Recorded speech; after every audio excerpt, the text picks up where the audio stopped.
O ito, dahil gutom na naman yung mga alaga nating manok.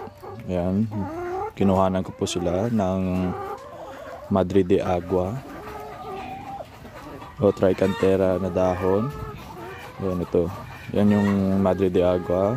At may binigay din akong malunggay na dahon sa kanila.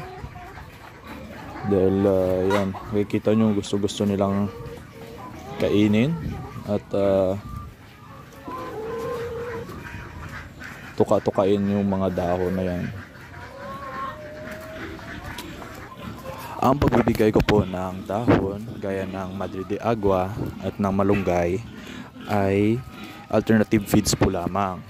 Pero yung Madre de Agua at iba pa pong klase ng dahon ay nakakatulong sa ating mga manok sa pagdevelop ng kanilang katawan at sa pagdevelop ng itlog ng mga layers.